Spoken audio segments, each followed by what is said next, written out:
Voltou com tudo, gente! Eu descobri um gravador que provavelmente é o gravador do celular que grava todo mundo. Aí eu tô dublando agora que tô editando, porque parece que esse gravador não grava o áudio que eu estou gravando. Ou seja, não aparece a minha fala. Ou seja, tudo que tiver rolando a partir de agora vai ser eu dublando, já que não tem como, né? Já que não aparece meu áudio, eu que estou dublando, eu editando aqui. Mas espero que vocês gostem, porque eu me esforcei muito para poder encontrar um gravador certo que cabe, que eu simplesmente o gravador do meu dispositivo. Então vamos lá, gente. Não vamos perder muito tempo e bora! O número 14 correu para um campo, cansou-se e adormeceu. Onde está o número 14 agora? O número 14 está brincando de esconde-esconde. Vamos encontrá-lo. Onde está o número 14 agora? Fica no anzol para que ele apanhe o número ou o peixe. Toca no número para o retirares. Legal! Tentou acampar, mas ficou preso nos galhos. Vamos ajudar o número 16 a se desprender. Toque num galho.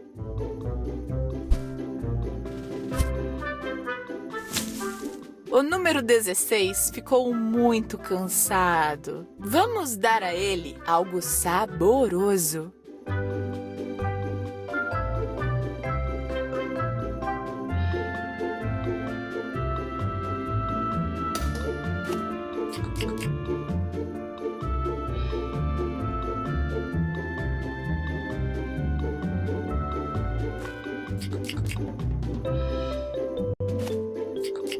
Continue assim. Ajude o número a sair. Encontre a chave para cada cadeado.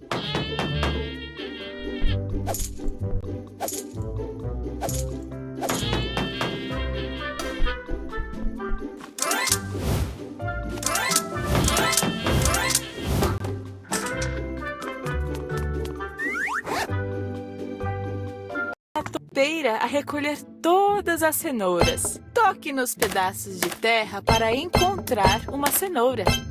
Lindo!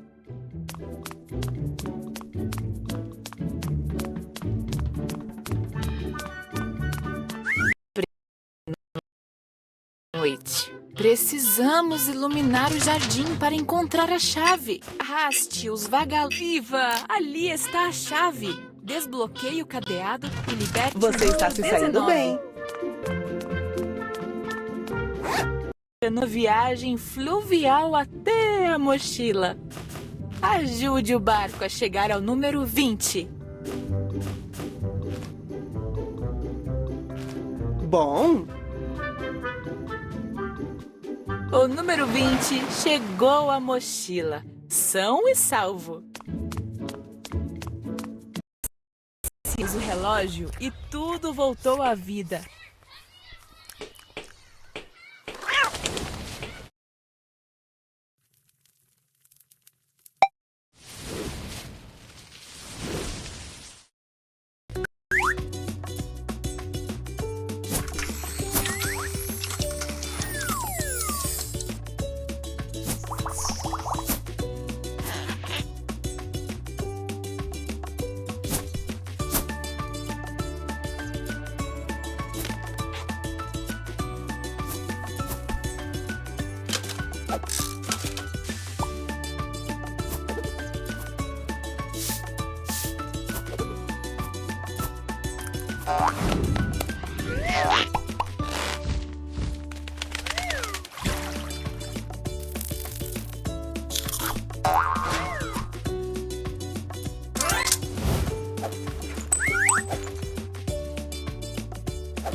qualquer número para jogar com ele.